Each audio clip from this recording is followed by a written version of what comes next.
ज़रियाब साहब भी हमारी गुफ्तगू सुन रहे हैं, उनसे भी इस सिलसिले में जो है वो जानते हैं। ज़रियाब साहब, शब कदर की फ़जीलत और अहमियत के हवाले से गुफ्तगू हो रही है, ये बताइए ये कैसा राज है? एक तरफ फरमाया गया कि इसे तलाश करो और दूसरी जानिब ये कहा गया कि तुम क्या जानो कि कदर क्या है, फरमाइएगा। बिस्मिल्लाहिर्रहमानिर्रहीम, अस्सलाम वालेकुम। वालेकुम अस्सलाम। भट्ट साहब ने जो बात की ना, जो सवाल किया हाफिज साहब से, वो ज़रूरी सवाल है कि सारा दिन हम कोई और मज़हब प्रैक्टिस करें और रात को हम मुसल्ले पे बैठ जाएं तो हमें कोई शब कदर मिल जाएगी। और जैसे पहले मेहमानान गिरामी ने बड़े खूबसूरती से कहा कि तलाश करने का मतलब ये नहीं है कि टेलीस्कोप लेके बैठ जाएं और कोई रोशनी गुजरती हुई देखे आसमान पे। यही हाफिज साहब का भी मुकदमा है कि शब कदर का मतलब और मकसद क्या है, कदर किसे कहते हैं, कुरान किस चीज पे जोर दे रहा है।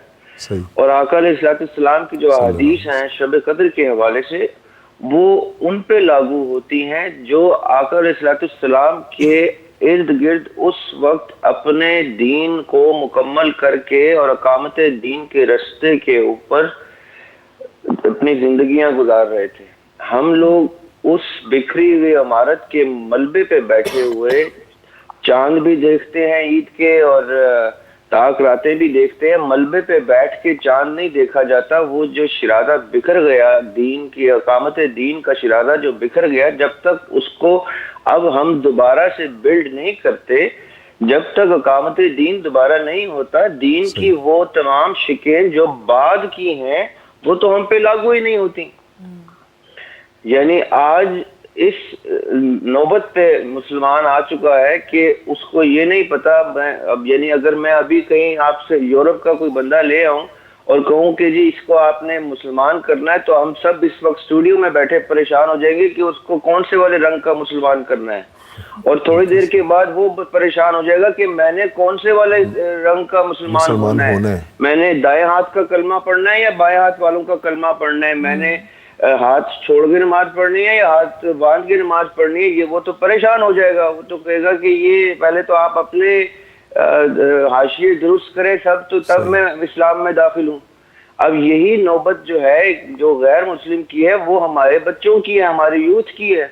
हमारे बच्चे भी यही पूछते हैं कि ये सारी बातें तो एक तरफ, जो दीन की बेसिक असास है, वो असास तो हमसे खोई जा चुकी, छीनी जा चुकी, खत्म हो गई, और किसी बाहर के बंदे ने भी नहीं की। हमने खुद आपस में लड़ झगड़ के उसको बिखेर दिया।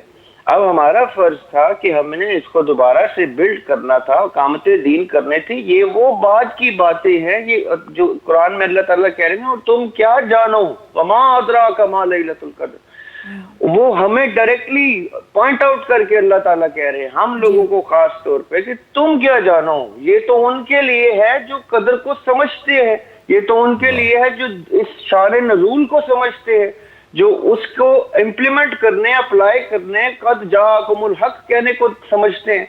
कुरान में अल्लाह ताला अपने नबी से कह रहे हैं, यानी ये अब आप ही भट्ट साहब की बात का जवाब है कि अल्लाह ताला अपने नबी से कहते हैं कि इन्नका ला तहदी मन अहबब्ता वलकिन्नल्लाह यहदी मन यशा, कि आए नबी ये मत सोचिए कि जिसको आप चाहेंगे उसको हिदायत मिलेगी। हिदायत अल्लाह ताला उसको देगा जिसको हिदायत के काबिल समझेगा। अब जिसको अल्लाह ताला हिदायत के काबिल ही नहीं समझ रहा, भट्ट साहब के सवाल का जवाब ये है कि वो इस काबिल नहीं है जिसको, जो सुबह गुनाह करे और उसका मॉडल बन के दिखाए गुनाह का, शाम को कहे कि शब कदर है, मैंने रात की इबादत करनी है और मेरे सारे गुनाह माफ हो जाएंगे। तो ये कॉमन सेंस का जवाब है कि ऐसा नहीं है।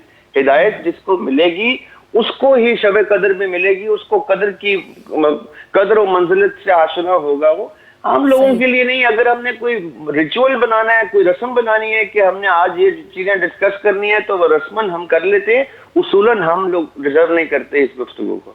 बिल्कुल मौलाना साहब, जैसे कि ज़रियाब साहब ने पॉइंट आउट किया इस चीज़ को कि ये तो हिदायत का मामला है। अब अगर ताक रातों की बात की जाए तो क्या ये कोई फिक्स रात है शब कदर की, जिसको आपने जैसा कि फरमाया कि इबादत में मशगूल होकर अपनी ईमान की उस डेप्थ में जाके इसको तलाश करना है, या फिर अगर कोई हिदायत पा चुका है तो उसके लिए कोई भी ताक रात शब कदर हो सकती है? देखिए नबी पाक सल्लल्लाहु अलैहि वसल्लम ने ख़ुद फरमाया कि मुझे अल्लाह ने शब क़दर बता दी थी और मैं घर से निकला था आने के लिए, लेकिन रास्ते में दो मुसलमान लड़ रहे थे तो मैं उनकी लड़ाई छुड़ाने में मशगूल हुआ तो अल्लाह ने मेरे जहन से वो रात भुला दी। अच्छा। हमारी आपस की लड़ाई का सबसे बड़ा नुकसान तो ये है कि लैलतुल क़दर जो एक रात हमें अल्लाह ने देनी थी वो भुला दी।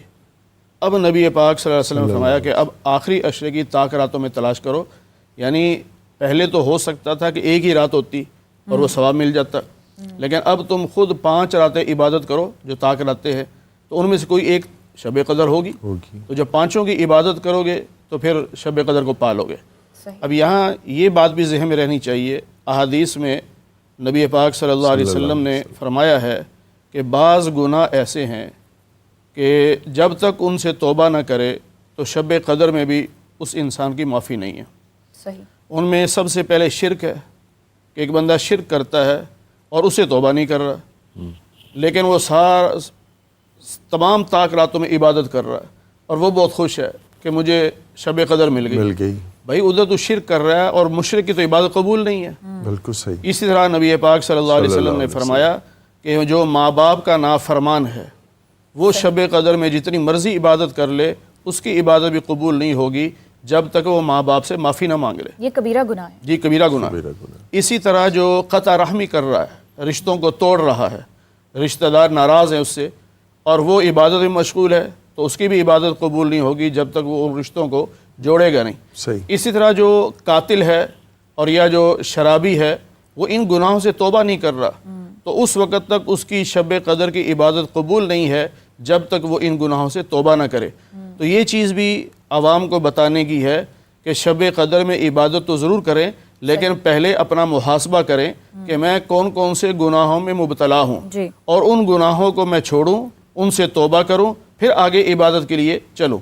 और फिर लाजमी नहीं है, मैंने पहले भी कहा था कि लाजमी नहीं कि सारी रात जागा जाए, सारी रात इबादत की जाए, बल्कि इसको पाने के लिए नबी पाक सल्लल्लाहु अलैहि वसल्लम ने बड़ा आसान तरीका भी बताया। जिस तरह अभी जिक्र हो रहा था कि बाद लोग मजदूर हैं, कारोबारी हैं, दुकानदार हैं, अब बेचारे सारी रात तो नहीं जाग सकते, तो उनके लिए यह है कि जो इशा की नमाज जमात से पढ़ ले उसे आधी रात की इबादत का सवाब मिल जाएगा, और जो फजर की नमाज जमात से पढ़ लेगा उसे भी आधी रात की इबादत का सवाब मिल जाएगा। तो जब उस दिन उसने यानी ताक रातों में फजर और इशा दोनों जमात से पढ़ ली तो गोया पूरी रात इबादत का उसको सवाब मिल गया। लेकिन वही बात फिर है कि पहले गुनाहों से तौबा, जब तक हम गुनाहों से तौबा नहीं करेंगे, और तौबा के लिए भी ये समझ लें कि जो किसी का हक मारा होगा वो सिर्फ तौबा से माफ़ नहीं होता कि बंदा कह दे या अल्लाह मुझे माफ़ कर दे।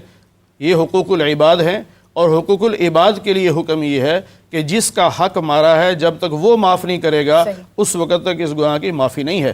तो इसलिए जो जो हुकूक हमने किसी के मारे हुए हैं, किसी का हक दबाया हुआ है, ख़ास तौर पर हमारे मुआशरे में जो ख़वातीन को वरासत नहीं दी जाती, उनके हक़ पे डाका डाला जाता है। वालिदैन अपनी ज़िंदगी में ही बेटों के नाम जायदाद लगा देते हैं, बेटियों को महरूम करते हैं, और या वालिदैन के दुनिया से जाने के बाद भाई कोई ऐसी चाल चलते हैं कि बहनों को महरूम कर देते हैं, उनको वरासत नहीं देते। ये बहुत बड़ा हक़ उन्होंने मारा हुआ है। अब वो चाहे सारा रमज़ान भी इबादत करता रहे, उसकी इबादत कबूल नहीं होगी जब तक वो अपनी बहनों का हक नहीं देगा, जब तक वो ख़वातीन को वरासत नहीं देगा। सरफराज साहब,